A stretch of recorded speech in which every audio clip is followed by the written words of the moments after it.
Hello and good afternoon. My name is Martin Cowart, and welcome to Noonday Meditation and Contemplative Prayer Power Hour, where we've been gathering together here on Facebook Live for over a year now to love and support each other through the pandemic. We've been creating this virtual sanctuary to provide a refuge, if you will, from all the drama in the world. And we have certainly lived through a world of drama, and it's not over yet.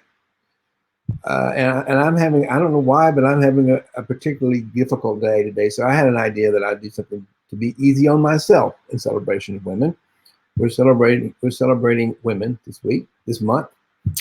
And one of my teachers is a woman named Cynthia Bourgeault. She's an Episcopalian priest, and she is spreading the word on contemplative prayer, and she's known as a teacher of the wisdom teachings of Jesus. Which people are not all that familiar with. People don't realize that Jesus, like Buddha, was a teacher of non-dual consciousness. And what came up out of out of Christianity is just absurd. But when you begin to understand Jesus as a spiritual teacher, a guide, if you will, to the path of higher level of consciousness, what he called the kingdom of heaven, everything takes on an entirely different perspective. So if you're joining me today, please type into the chat and let me know you're here. Just say hello. But we're going to do something a little different today because I need some inspiration today. It's like everything. My computer wasn't working. It's like I wait today. I don't know. Is it one of those times when they call it Mercury's in retrograde? I don't know, but it seems like everything seems to be just a little bit off. I was having a hard time downloading some stuff on my computer. I was learning things to get to work. And I thought, I need someone to inspire me. And I'm going to call on my teacher, Cynthia Bergeau. We're going to do this a little differently. We're going to set up the meditation. And one of my favorite things that she does when I'm feeling a little bit rattled is listen to her share her explanation of the Beatitudes. And every time I listen to this, I can feel a transformation in me, and I'm looking for that transformation right now. I'm sort of stuck in this place of fear, really. I don't know quite what's going on, but I'm feeling a sense of fear and vulnerability going on. And maybe I'm moving into a new. I am doing a lot of stuff these days that's unfamiliar. And so I just need to let myself fall into, with you today, the world of I don't know. And so I'm going to lead us into the meditation early. And then, I'm just going to say, let's just get still. I'm not going to go into, we're going to meditate while she's talking. Okay? So I want to invite you just to begin to get still and begin to just focus on your breath. And I've said before, sometimes one of the best ways to slow the mind is to slow down the vibration in the back of our tongue. When we think, the back of our tongue vibrates ever so slightly. So one of the ways, a technique you can learn that I do to slow down that vibration is to take the tip of your tongue and rest it on the roof of your mouth, just behind your two front teeth. Slightly part your lips and relax your jaw. And as you breathe, consciously feel yourself breathing over and massaging the back of your tongue. So let's just do it for you. Just tongue on the roof of your mouth, part your lips, and there's my dear friend Audrey. Audrey, how are you? I'm so glad you're here. I don't know, I was just telling people earlier that I was feeling a little vulnerable today, and I kind of needed a little spiritual guidance myself. So I'm calling on one of my favorite teachers, Cynthia Bourgeault, and we're going to listen to her give an explanation of the Beatitudes from the perspective of Jesus as a wisdom teacher and teaching a path to higher levels of consciousness or enlightenment, similar to Buddha. I mean, both Jesus and Buddha were two,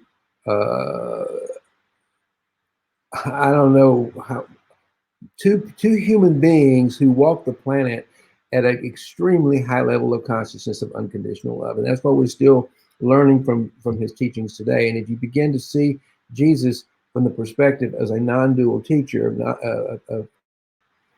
of consciousness and a path to heaven, what he called the kingdom of heaven, which Buddha calls spaciousness. We realize we're talking about non-dual reality. We're talking about that space within us that we go to when we pray. So today, without much more to say, I'm going to ask that we just, like I was saying, just take your breath, take your lips, and you take your tongue, put it on the back of your mouth, and just begin to breathe. Just breathe. Allow yourself to get settled into the rhythm. You might take a nice deep breath into your belly to kind of anchor your breath in there, open some space like this. Is in through the nose, back the throat, relax the tongue, open the heart, pull it into the just relax and just breathe. Let go of every thought. We're just going to let Cynthia take us on a little guided journey here. You don't have to do anything. I love her quote. It's about just getting still, surrendering, letting go, and being. And that's the invitation here, is to take Cynthia's invitation for right now, just to get still, let go, and be, and listen to her words. Okay? So I'm going to move the screen here a little bit. I'm going to get started. And here we go. See, I even forgot about the microphone. I'm having the hardest time with technical things today. It's just, things are just all over the place. So I apologize. And that's why I'm letting this inspiring woman, this Episcopalian priest, take us on a guided meditation right now.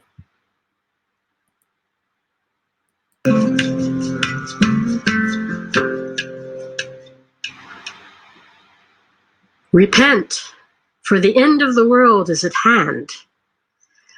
We use this term repent commonly in our Christianity to feel sorry for ourselves, to talk about how bad we are, to turn the direction that we're looking for our happiness. But as I said in our last session, what this word metanoia or repentance really means is to go beyond the mind, or go beyond the larger mind, to get out of that little binary egoic operating system that is, by virtue of its own inner structure, always going to see the world in terms of them and us, inside and outside, to get out of that mind and to move into a larger mind, which might be called unitive, non-dual, single, which sees the world from the perspective of wholeness and accesses the world from the perspective of wholeness. This is the heart of the message of Jesus. This is what the teaching of Jesus is all about. Let's get into this larger mind. How do we do it? What is it all about? What does it look like? I realize that this interpretation of the teaching of Jesus is much less familiar to people than what you've grown up with in your Sunday school. So what I'd like to do in this teaching session is to just go through some of the most familiar teachings of Jesus and see how we can hear them from perhaps a different take, with perhaps a different sort of ring to them when we're approaching them from this standpoint, not as little moral lessons, but as radical calls to the transformation of your consciousness. So I'm going to move through some selected teachings of Jesus, beginning with some that are very familiar and moving into turf that is perhaps much less familiar. So let's start with one of the most familiar turfs of all, the Beatitudes. Almost every Christian can quote maybe a few of them. They're one of the things you get to memorize in Sunday school. And as we've talked about, this is perhaps the core, most dense-packed teaching of Jesus, which he taught people around the Sea of Galilee. It presents his teaching in a nutshell, in 9 little sayings. I'm not going to work with all 9 of them, but I am going to work with the first 7 and listen to them and then give you a wisdom interpretation of them. Blessed are the poor in spirit, for theirs is the kingdom of heaven. From a wisdom interpretation, from the point of view of the transformation of consciousness, this means blessed are those who are in an inner attitude of receptivity, of openness, of the possibility of the Spirit, because only they can possibly receive anything. There's a wonderful Zen story that exactly translates this teaching about a young student who came to a master to see if he could be accepted as a pupil. And the student goes on talking and talking and talking and talking about all his spiritual experience, about his teachers in the past, about his skills, about his insights. The master sits there and begins to pour a cup of tea. And he pours and pours and pours. And when the cup that he's pouring into is filled, he just keeps on pouring. And eventually the student notices what's going on and looks in horror and says, "You should stop pouring. Your cup's overflowing. It can't hold anymore." And the teacher says, "Yes, and neither can you. You're so full, how can I possibly teach you?" This Beatitude speaks to that principle. Remember that beautiful teaching from Thomas Merton I shared earlier. At the center of our being is a point or spark of pure nothingness. And our tradition has insisted that it is only through the gate of nothingness that we can begin to enter this higher mind, this non-egoic, non-binary operating system. As long as we're filled with ourself, we can go no further. So there is that teaching from a wisdom standpoint. Blessed are they that mourn, for they shall be comforted. The second beatitude. And essentially, from a wisdom perspective, this one is talking about vulnerability and flow. When we mourn, we are in a state of being in touch with that which is deep. We're in a state of being open in the heart, in a state of not holding on anymore because we've lost. It's another state of emptiness. And it's a state of being able to allow our heart to be at one with this position of open vulnerability. And in that way, something can reach us, something can comfort us. So we see in these first two teachings that Jesus is essentially saying that we need to be in a state of inner emptiness and inner flow before any of this transformation of consciousness can begin to happen. Blessed are the meek, for they shall inherit the earth, is how the third beatitude is usually interpreted. A better translation is, blessed are the gentle. And perhaps an even better one is, blessed are the gentled. Blessed are the ones who are domesticated, the ones who have tamed the wild animal energy within them, the wild sense of threat, of aggressiveness that grows up as part and parcel of our binary operating system. We'll hear it later described as, blessed are those who have tamed the lion within us. Because only when we have done that, only when we have dealt directly with the animal instincts of our binary operating system, are we able to inherit the earth? Can the kingdom of heaven really become the kingdom of earth? Can we live abundantly and well in this life? Blessed are those who hunger and thirst for righteousness, for they shall be satisfied. Well, the key to this beatitude is to understand what the word righteousness means. In our modern kind of post-Reformation hearing of this, righteousness means the same thing as virtue, as doing good, as behaving. What righteousness meant in the early mystical Judaic world that Jesus went in was something much more vibrant than that. You could actually best translate that as a force field, as a vibrant, tingling reality of being in the presence of God, being aligned. In other words, of being in the vibration of God.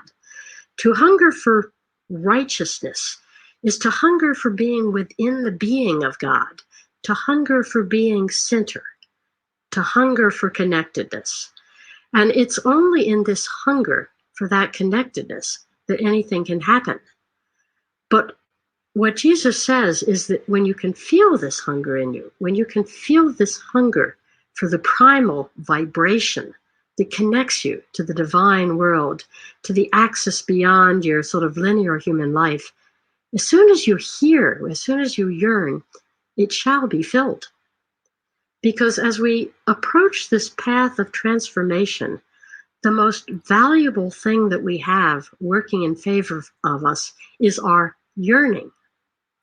There are many teachers who will tell us exactly that the yearning is the thing that is already connecting us to the divine. The eye with which you see God is the eye with which God is already seeing you, Meister Eckhart said, a great Christian mystic of the medieval time. So when we yearn, we're already bringing ourselves into sympathetic vibration with this deeper heart knowing. And remember, we talked earlier about how the heart is an organ of alignment. It connects us. Yearning is the vibration of that connectedness. So this is what he's talking about in this teaching from a wisdom perspective. It's not about those that want to do good deeds so they're rewarded later. It's about being in connection with your fundamental yearning. The next, blessed are the merciful, for they shall find mercy, for they shall obtain mercy. Once again, this comes back to the flow. As we step into this flow of compassion, of mercy, which is perhaps the most fundamental way with which the divine moves into the world, we become part of that flow. We enter it. And the nature of that second, that unit of that non-dual thinking, is that it thinks through mercy. It thinks through compassion. Compassion is its way of thinking. So he's talking about moving into a flow which sustains that other heart mind. And then perhaps the most important of all, blessed are those whose heart is pure, for they shall see God. Now, this purity of heart is another thing that we've tended to corrupt in our very sort of morality-oriented teachings of the West. For us, purity of heart would mean almost certainly being virtuous, perhaps being celibate, perhaps not lusting, perhaps all of these sort of things that have to do with a kind of carefully guarded purity. But in the wisdom teaching, purity means singleness. And the proper translation of this beatitude is really, blessed are those with a single heart, with a heart that is not divided, with a heart that is one. Remember that word we've been using, ihidaya, with a heart that wants one thing only. In other words, and this is actually the core of the praxis in a nutshell, when the heart becomes whole, you see God. When the heart becomes single, you see, you absolutely see with the eyes of this other consciousness. So the question, of course, is how do we make the heart whole? How do we make the heart single? And that will be the subject of our next teaching session. But in this very beatitude, he flags that as the core of the praxis. Somehow when the heart becomes single, the rest will follow. And it isn't just moral actions. It's a seeing of all that we now just sort of grope toward. And the last one that I'm going to talk about, blessed are the peacemakers, for they shall be called the children of God. Well, of course, when our hearts are gentled, when our hearts are single, when we've tamed the animal instincts, we become peacemakers because we're no longer wielding that sword of our binary thinking, which divides the world into goodies and baddies, insiders and outsiders, the winning team and the losing team.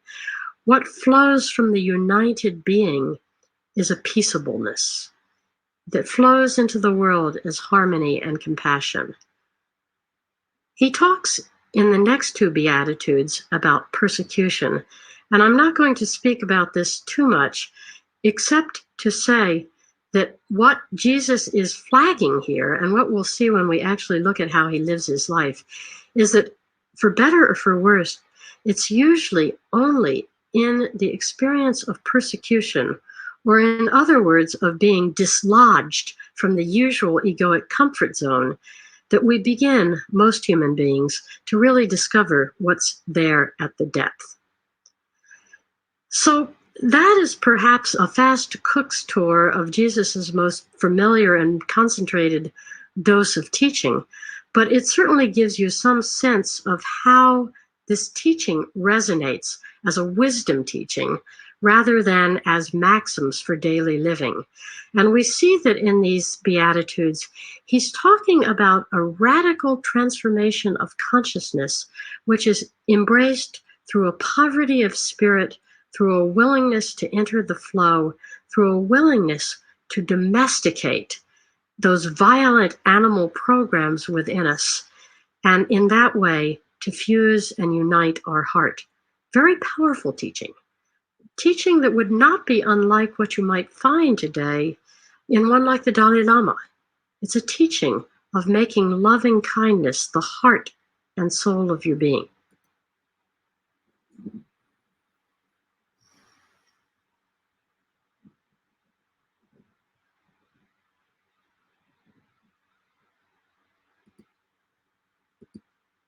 So, what did you think about her? How are you feeling? I just got to tell you, for me, it was really nice to just let go, surrender, and allow Cynthia to teach me and to share with you, as we celebrate women this month, a woman who has inspired me and taught me so much. And I'm so grateful for her teaching. And I just wanted to share one of my favorite pieces of what she has to teach. One of my favorite teachings is her explanation of those Beatitudes, because it really kind of gets to the heart of what I teach and what I learn and how I see what I call the wisdom teachings of Jesus. And as I say, it's similar to what we might learn from practicing loving kindness, and what we hear often from more of the Buddhist people tradition, because that's how the Buddhist tradition has always been carried. And it's only been in the last few years predominantly. I mean, Christian mysticism has been around forever, but it's only been in the last 100 years with the discovery of a lot of the lost scrolls that we've actually been able to piece it together and get a better understanding of exactly what this teacher of non-dual consciousness was really all about.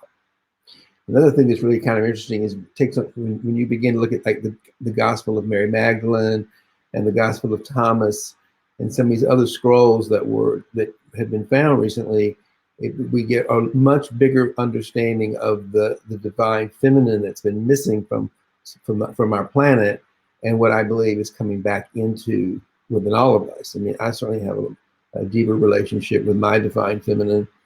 I call her Joy the Wise Woman, as many of you do. And I think women today in roles of leadership and power are the ones that are moving this country, moving this world really out of this poverty way of thinking and into a prosperity way of living. And it's a much more abundant way of seeing the world and living in the world. And it's just a much more exciting, but it's a little uncomfortable to us. You know, there's a part of us that says we need to struggle, that life needs to be hard. And when we look at the teachings of Jesus, it's the exact opposite. It's when you're struggling with something, you know, we're actually resisting something. We're resisting this truth as it is. So when we can surrender and let go of what we're struggling with and open up our hearts to the struggle and ask for help from the divine, we often struggle with like too many options. For example, overwhelmed. People say, "Oh, I'm overwhelmed. I'm feeling so overwhelmed." Well, you know, actually, overwhelmed is a first world privilege. It comes from abundance. We've gone from being in despair of not having any options, not having any solutions to our problem, not knowing, having eliminated, there's just not There's nothing that can be done for me. I'm just stuck over here in my pity party. So all of a sudden, moving out of that realm of into a higher level of consciousness, it says, wait a minute. The universe begins to give you, you can open up an abundance of solutions and options. So now we've gone from having none to having so many, we don't know which one to take. Because our egos say, then we begin to focus on the prize, and then we're afraid if we take this option, it's going to be the wrong one. But let me tell you a secret. They're all good. If those options are coming to you from the universe, they're all good. So then you come to the point, oh, how do you find the right one? You practice gratitude. You practice a prayer of gratitude, a centering prayer of gratitude. And it goes a little bit like this.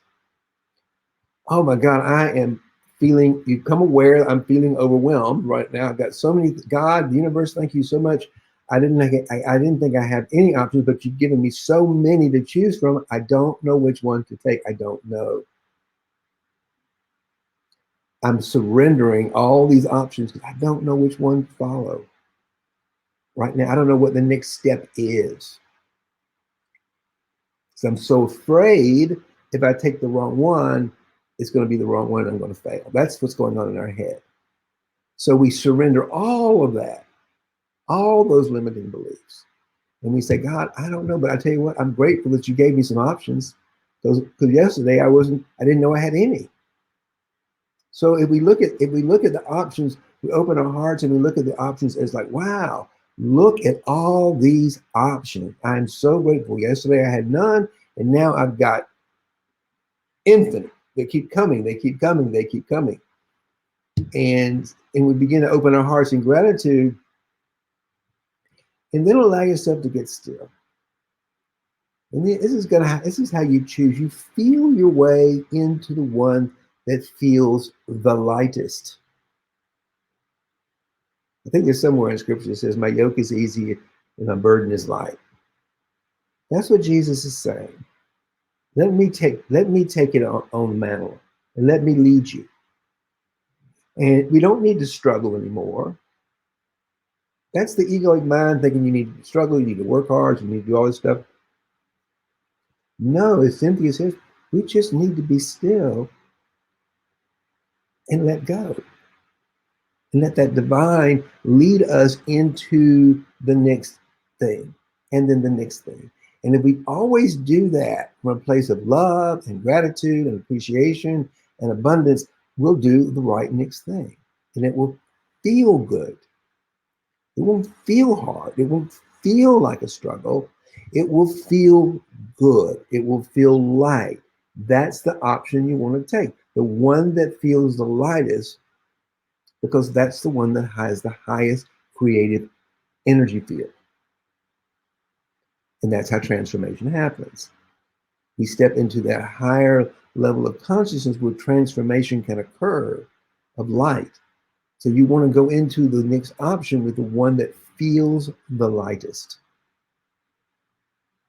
Does that make sense? Yeah.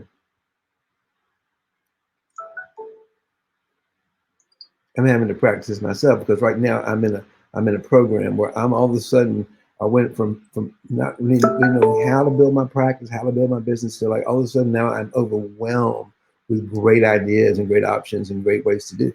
And I don't know which one to do first, you know? So I've been practicing. That's what I did. I'm practicing myself. I'm just sharing with you what I'm doing. So I'm practicing. Whenever we're growing our businesses or our lives to the next level, our egos are afraid because we're going into an unknown area.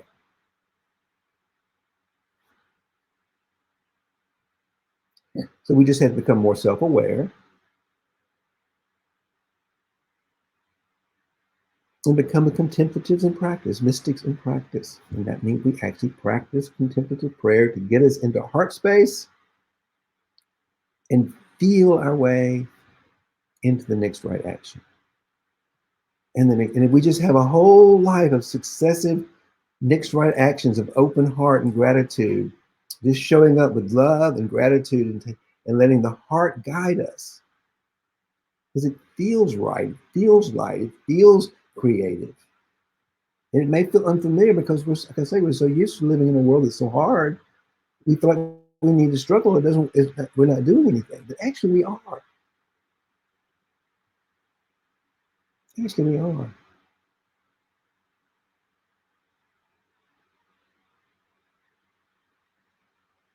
As she says in my ticker, letting go is a powerful act.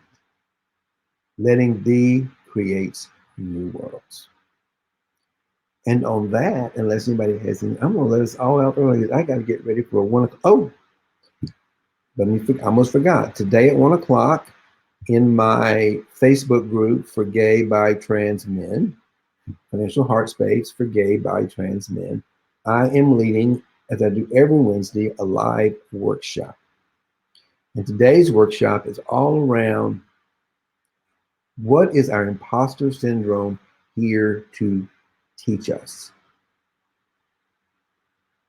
The imposter syndrome, just to give you a quick, to give you a little foretaste, the imposter syndrome is a wonderful tool of the egoic mind that basically tells us every time we rise to a new level of success, and the more successful you are, the louder it gets, it's telling us we don't deserve it. We're not good enough. We're not smart enough.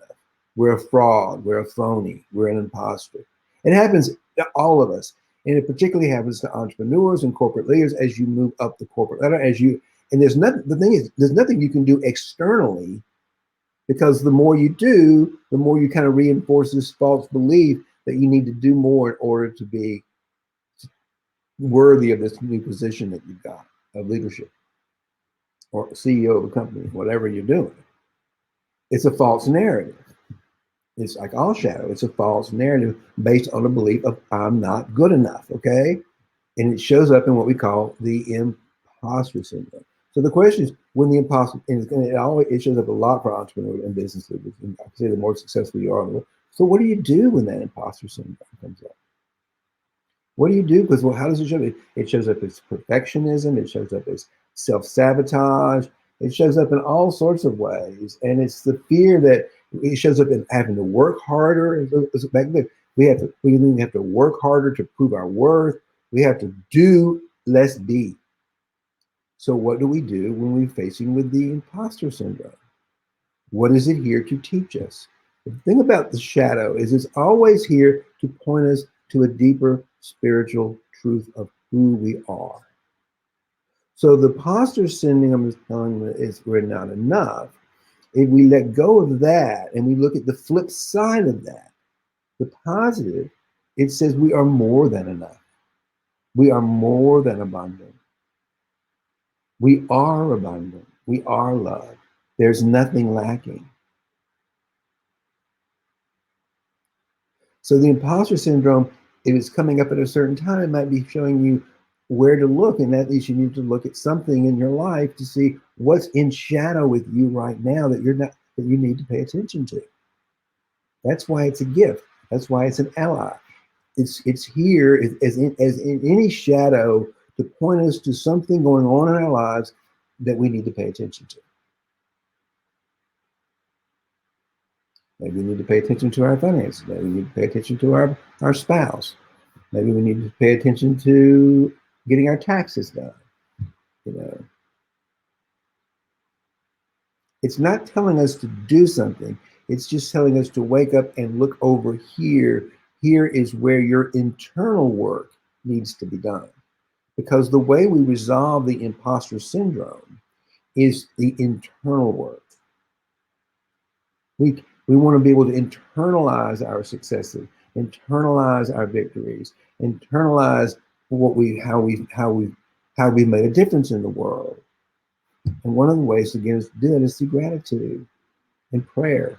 It may sound corny, but that's what I mean about contemplative prayer as being sort of the rudimentary, the foundation of creativity and getting out of that fear of not enough. Because it's to get out of that false narrative.